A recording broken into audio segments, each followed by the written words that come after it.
नमस्कार दोस्तों, आप लोग का अपना YouTube चैनल रिजल्ट विद आकाश में स्वागत है। दोस्तों हम लोग बात कर रहे हैं सी टेट यानी सी टेट में कुछ क्वेश्चनों पर हम लोग डिस्कस करते हैं और हम लोग का डिस्कस करने का मुख्य उद्देश्य क्या होता है कि जो हम लोग पेपर देने जाएं उसको हम लोग फाड़ के आए का मतलब कि सॉल्व करके आए। और सॉल्व करने का भी उद्देश्य हम लोग का होता है कितना, कम से कम 110 प्लस। आइए दोस्तों उसी में कुछ आगे हम क्वेश्चनों को जोड़ते हैं और फिर आगे थोड़ा सा हम लोग बात करते हैं, ठीक है। आज के क्वेश्चनों में कुछ दोस्तों फैक्ट बेस्ड क्वेश्चन है, क्योंकि सी टेट में ना कुछ फैक्ट बेस्ड भी क्वेश्चन पूछ लिए जाते हैं। और आप लोगों में से जिन्होंने अभी तक मतलब चैनल को सपोर्ट नहीं किया है लाइक सब्सक्राइब और शेयर के रूप में, तो कृपया करके आप लोग ये काम कर दे। और साथ ही साथ दोस्तों आप लोग को एक टेलीग्राम चैनल का लिंक मिलेगा, उससे आप लोग ज्वाइन हो जाइए। इस प्रकार के क्वेश्चनों का हमारे द्वारा एक पीडीएफ दिया जाता है जिससे बाहर ये क्वेश्चन नहीं आते हैं। आइए दोस्तों बात करते हैं पहले क्वेश्चन का। देखिए पहला क्वेश्चन क्या दिया है, कह रहा है विकास के चरणों के संदर्भ में 2 से 6 वर्ष तक की अवस्था को क्या कहा जाता है। किससे कह रहा है 2 से 6 वर्षों की अवस्था को क्या कहा जाता है। यह क्वेश्चन दोस्तों 3 बार अभी तक आ चुका है, क्योंकि 1-2 पेपर के बाद यह क्वेश्चन रिपीट करता है, इसलिए हम लोग इस क्वेश्चन पर बात करते हैं। कह रहा है क्या, शैशवावस्था, प्रारंभिक बाल्यावस्था, मध्य बाल्यावस्था, किशोरावस्था। इससे आप लोग याद रखिए इसको क्या बोला जाता है, इसको प्रारंभिक बाल्यावस्था बोला जाता है, ठीक है। वैसे ही बात करें बहुआयामी बुद्धि का सिद्धांत किसके द्वारा प्रतिपादित किया गया था। अब देखिए इसमें ऑप्शन हम लोग का है Harvard Garner, Robert Sternberg, Alfred बिने, स्किनर। देखिए दोस्तों यह क्वेश्चन यूपी टेट हो या सी टेट हो या रीट हो, कोई भी टीचिंग एग्जाम हो, उसके लिए बहुत इंपॉर्टेंट है, क्योंकि बहुबुद्धि का सिद्धांत हमेशा पूछता रहता है। इसका प्रतिपादन हार्वर्ड गार्डनर ने किया था, ठीक। और यहाँ पर एक हम लोग के लिए और अच्छा ऑप्शन है स्किनर, जो कि सी टेट के लिए बहुत महत्वपूर्ण ऑप्शन है। आप लोगों को कभी भी क्वेश्चन में अगर स्किनर की बात करता है, अगर ऑप्शन में आप लोग को अनुकरण, ध्यान से बात को सुनिए और लिखिए, अनुकरण या नकल करने संबंधित ऑप्शन आपको मिलते हैं, तो आप लोग उस ऑप्शन को टिक करिए, क्योंकि स्किनर ने जो सिद्धांत दिया था उसमें मुख्य बात नकल करने पर और अनुकरण पर ही था। मतलब स्किनर साहब का मानना है कि बच्चों का मतलब कि अधिगम अनुकरण से या नकल करने के माध्यम से होता है। तो आप लोग इसको बिल्कुल याद रखें। अब हम बात करते हैं, राघव एक झाड़ू पर इस तरह से चढ़ने का अभिनय करता है। अभिनय का मतलब क्या होता है, रोल करता है या दिखावा करता है। मानो वह किसी घोड़े पर सवारी कर रहा हो, उसकी यह क्षमता कहलाती है सांकेतिक प्रस्तुतिकरण, संरक्षण, आत्म केंद्रीयवाद, क्रमबद्धता।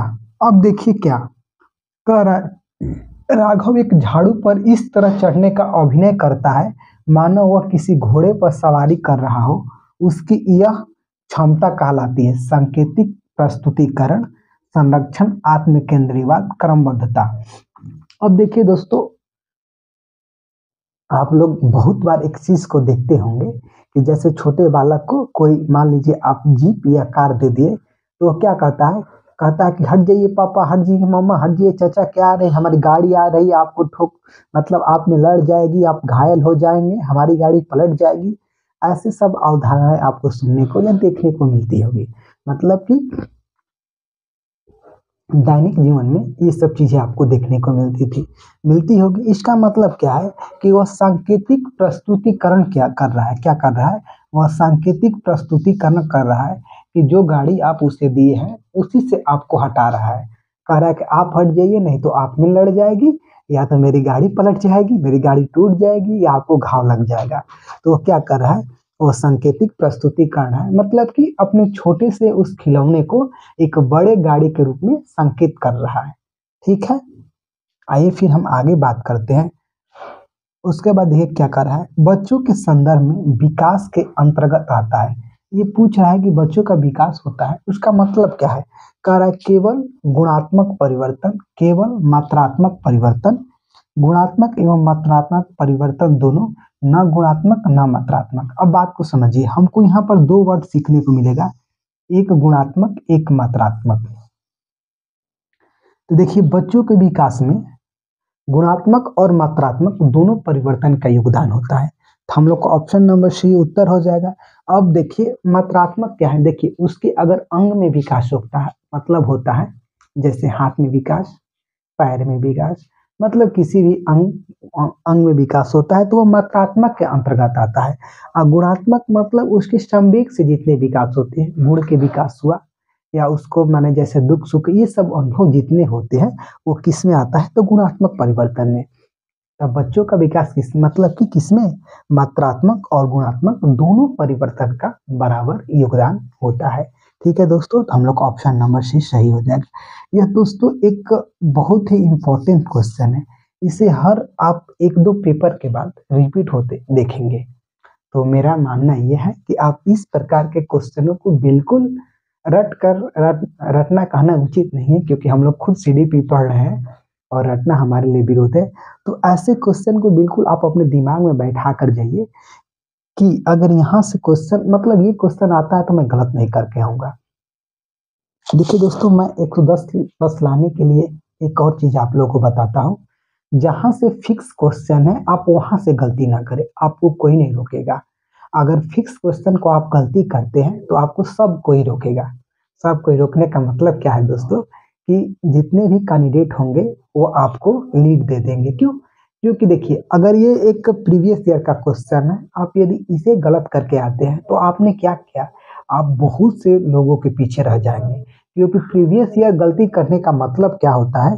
प्रीवियस ईयर गलती करने का मतलब होता है कि आप लीड में बहुत लोगों के पीछे रह जाएंगे। तो आप बिल्कुल जो क्वेश्चन प्रीवियस ईयर का है वो आपका अगर मान लीजिए कि 10 से आता है, 20 आता है, 15 आता है, जितनी क्वेश्चन आता है उसमें से आपका एक भी गलत नहीं होना चाहिए। हाँ दोस्तों, एक भी नहीं गलत होना चाहिए। शायद आप लोग को और लगे, लेकिन ऐसा नहीं। आप अपने अंदर माइंड सेटअप करिए कि मैं प्रीवियस ईयर के क्वेश्चन में से एक भी नहीं गलत करूंगा, तो आपके लिए 110 कुछ भी नहीं है, आप इसे टारगेट कर सकते हैं। ठीक है, हम लोग ऑप्शन नंबर सी इसका उत्तर हो जाएगा। दोस्तों साथ ही साथ एक आप लोग मेरा भी सपोर्ट करें, चैनल को लाइक करिए, सब्सक्राइब करिए और शेयर करिए। देखिए दोस्तों, आप लोग के शेयर करने से मेरा क्या होगा? लाइक करने से मेरे को एनर्जी मिलेगी कि मेरे द्वारा बताए गए वीडियो आप लोग को अच्छा लगा है। और जैसे ही आप लोग शेयर करते हैं तो बहुत से मतलब आपके दोस्त मित्र या आपके जो भी हो जिनके पास आप शेयर करते हैं उनको भी सीटेट क्लियर करने में कोई परेशानी नहीं होगी। अब दोस्तों एक बात आप जानते हैं कि हम लोग की इस श्रृंखला का उद्देश्य क्लियर करना मात्र नहीं है, बल्कि 110 प्लस लाना है दोस्तों। क्योंकि यहाँ पर आप जितना करेंगे तो कोई भी एग्जाम होगा, मतलब सुपर टेट हो, तो यहाँ पर आपकी तैयारी 110 की है तो वही तैयारी आपको वहाँ पर आगे बनाएगी। अब यहाँ पर आप 90-91 लाते हैं और सुपर टेट में कहेंगे कि हम लेकर आएंगे 150 में 130 120, तो ये गलत बात है दोस्तों। क्योंकि अचानक आप इतना तैयारी नहीं कर लेंगे। तैयारी धीरे धीरे होता है, अधिगम धीरे धीरे होता है और लगातार होता रहता है। ठीक है दोस्तों, आइए फिर हम अगले क्वेश्चन की बात करते हैं। कह रहा है निम्नलिखित में से कौन सा एक विकल्प सूक्ष्म गत्यात्मक कौशल ठीक का उदाहरण है? देखिए ये भी क्वेश्चन हर 2-3 पेपर के बाद आपको मिलेगा ही। तो लिखना क्या है? यह एक सूक्ष्म गत्यात्मक कौशल मतलब कि क्या बोलते हैं यह माइक्रो प्रकार का ना, जैसे एकदम सूक्ष्म गत्यात्मक टाइप का है लिखना। क्योंकि इसमें हम लोग ना अंगुलियों का प्रयोग करते हैं लिखने के लिए। ठीक है, तो सबसे ये क्या हो जाएगा? यह सूक्ष्म गत्यात्मक कौशल का एक उदाहरण है। ठीक है, आइए फिर हम आगे बात करते हैं। देखिए क्या कर रहा है, एक घड़ी की सुइयों द्वारा एक समकोण बनाया जाता है, निम्न में से कौन सा एक समकोण को प्रदर्शित करता है? देखिए आप लोग को यह क्वेश्चन बहुत इजी लगेगा, लेकिन बस एक फार्मूले का मतलब कि एक अगर मूल मंत्र को आप अपने दिमाग में रखते हैं तो आपका मैथ पेडागोजी से या मैथ से क्वेश्चन गलत नहीं होंगे। वो क्या है? आपके सामने जब भी पेपर आए तो थोड़ा सा आप मैथ के लिए ज़्यादा टाइम बचाएं। अब बताते हैं क्यों। क्योंकि देखिए मैथ में सारे सिंपल क्वेश्चन होते हैं, मतलब 15 क्वेश्चन तो बिल्कुल सिंपल होंगे।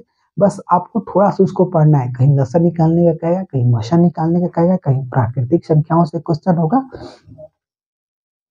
कहीं संख्याओं की इकाई दहाई से संबंध के क्वेश्चन होंगे। ठीक है, कहीं ट्रेन का कि 2 दिन पहले आप चढ़े हैं 2 दिन बाद उतरते हैं तो क्या होता है, कभी आपको 100 रुपया का नोट दे दिया गया, मार्केट में जाइए इससे आप शॉपिंग करिए। ठीक है, तो अगर टाइम आपके पास रहेगा तो आप आराम से इसको क्लियर कर लेंगे। तो एक मतलब कि अपने दिमाग में यह चीज़ लेकर चलना है कि मेरे को मैथ के लिए थोड़ा सा एक्स्ट्रा टाइम रखना है। ये दोस्तों मेरा अपना पर्सनल अनुभव है। ठीक है, ना कि मतलब कि ऐसे कहने का नहीं, ये अनुभव है तो अनुभव को आप मानिए कि मतलब कि वो हो सकता है, क्योंकि थोड़ा सा एक्स्ट्रा टाइम रखेंगे तो आपको यहाँ से कोई नहीं छांट सकता। देखिए अब कह रहा है कि समकोण का, तो आप जानते हैं कि हम लोग का समकोण का फिगर कैसे बनता है, मानते हैं कि 90 डिग्री का है, तो ऐसे कोई अगर टाइम बताता है तो वो समकोण का होगा। ठीक है, देखिए 4:30 का मतलब क्या है कि ये समकोण का फिगर नहीं हो सकता है। 6 बजे भी नहीं हो सकता है, क्योंकि ये तो ऐसे होगा, जब ये ऐसे होगा तो 180 का संकेत होगा। 9:15 भी नहीं होगा, लेकिन 3 बजे आप देखेंगे, अगर 3 बजता है तो एक यहाँ पर रहेगा कि यहाँ पर ये कितने को, यह 90 डिग्री को दर्शाता है। कितने को दर्शाता है, तो यह 90 डिग्री को दर्शाता है। इसका मतलब कि हम लोग को ऑप्शन नंबर डी इसका क्या हो सकता है, हम लोग को ऑप्शन नंबर डी इसका उत्तर हो जाएगा। ठीक है, आइए कुछ और बात करते हैं। देखिए दोस्तों क्या कर रहा है, निम्नलिखित में से कौन सा एक पूर्ण घन नहीं है। देखिए दोस्तों 216 दिया है, 512 दिया है, 666 दिया है, 729 दिया है। आप जानते हैं कि ये भी 9 का घन है, ये 8 का घन है और ये 6 का घन है। ठीक, तो हम लोग ऑप्शन नंबर क्या हो जाएगा, सी हो जाएगा। दोस्तों आप लोगों को एक और देखिएगा, इसके डिस्क्रिप्शन बॉक्स में एक और प्लेलिस्ट मिलेगा जिसमें एक ऐसा क्वेश्चन और शामिल किया गया है। यह इस प्रकार के क्वेश्चन दोस्तों बार बार रिपीट करता है, तो आप लोग कम से कम 1 से 10 तक घन और 1 से 20 तक संख्याओं का वर्ग याद करके रखें। और उसमें दोस्तों जो हम लोग का दूसरा प्लेलिस्ट मिलेगा सीटेट के प्रति, उसमें आप लोगों को ज़्यादा कुछ नहीं करवाया जाएगा। उसमें उन्हीं क्वेश्चनों को शामिल किया जा रहा है जो कि हर 1-2 पेपर के बाद रिपीट करते हैं, और उसमें क्वेश्चनों को बस कम समय में, मतलब जैसे 20-22 मिनट में आपको 30-40 क्वेश्चन बता दिए जाएंगे। और उसका उद्देश्य क्या है कि आप उस वीडियो को एक वीडियो को 2 बार या 3 बार देखें, एग्जाम के दिन के 1-2 दिन पहले उसको देख ले, बस उसको रिवीजन के तौर पर चलाया जा रहा है, ताकि जो क्वेश्चन फिक्स है वो आपका गलत ना हो। तो आप लोग उस वीडियो को भी देखिए। ठीक है, हम लोग ऑप्शन सी उसका उत्तर हो जाएगा। फिर आगे क्या कह रहा है, पूर्व काल में भारत में उगाए जाने वाले फल सब्जी है। अब देखिए आलू एवं टमाटर, पत्ता गोभी एवं आम, आम एवं केला, मटर एवं केला। देखिए उसका उत्तर सी होगा, आम एवं केला। अब पूछिए कि इसका उत्तर डायरेक्ट क्यों बताया गया। आपको इसके लिए एनसीईआरटी 3 से 5 पढ़ना पड़ेगा, उसमें इसी चीजों के बारे में जानकारी दिया है कि मतलब कि पूर्व काल में हमारे यहाँ आम और केला उगाया जाता था। ये थोड़ा सा फैक्ट वैसे है, अगर ईवीएस में आप एनसीईआरटी को एक बार पढ़ लेते हैं तो उससे बेहतर दोस्तों कुछ नहीं है। 3 से 5 तक एनसीईआरटी पढ़िए ईवीएस के लिए, और 3 से 5 मैथ के लिए एनसीईआरटी पढ़िए। कोई भी मैराथन किसी भी चीज की जरूरत नहीं है दोस्तों। हम लोग ऑप्शन नंबर क्या हो जाएगा, सी इसका उत्तर हो जाएगा। फिर कह रहा है अक्षरों के उस समूह को चुनिए जिसमें कोई भी रैखिक सममित नहीं है। अब देखिए रैखिक सममित का क्या होता है, बात किसी एक रेखा को पलट कर बनाएंगे तो वो बन जाएगा। देखिए तो एक्स में भी सममित है, वाई में भी है, लेकिन जेड में नहीं है। लेकिन हम लोग क्या पूछ रहे हैं, कोई भी, तो आप देखिए पी क्यू आर में कोई भी रैखिक सममित शब्द नहीं है। इसमें देखेंगे तो आपको ए भी मिल जाएगा, बी भी मिल जाएगा, सी भी मिल जाएगा। इसमें देखेंगे आपको तो आपको हम लगता है कि ओ मिल जाएगा और एम मिल जाएगा, और एन इन इन सम्मित हम लोग का नहीं है। एम मिल जाएगा और ओ मिल जाएगा, चूंकि एन नहीं है। और इसमें देखेंगे आप एक्स मिल जाएगा, वाई मिल जाएगा, जेड नहीं मिलेगा। लेकिन पी क्यू आर में कोई भी शब्द रैखिक सममित नहीं है, मतलब कि एक किसी रेखा को अगर आप स्थिर रखते हैं और बनाते हैं तो वह फिगर बन जाता है, तो वह रैखिक सममित होता है। दोस्तों आप लोगों तक मैं अगर इन सब क्वेश्चनों के माध्यम से अपनी बात को पहुंचा पाया हो, तो आप लोग भी इस वीडियो को बहुत दूर तक पहुंचाइए। लाइक करिए, सब्सक्राइब करिए और शेयर शेयर करिए। हम लोग मिलेंगे इसके अगले श्रृंखला में। हम लोग पेपर आते आते मतलब कि एक पूरा पैकेज कर लेंगे, लेकिन आराम आराम से हम लोग करते करते आगे बढ़ते जाएंगे। तब तक दोस्तों इस वीडियो को देखिए और अपना सपोर्ट दीजिए, लाइक करिए, सब्सक्राइब करिए, शेयर करिए। तब तक के लिए जय हिंद दोस्तों।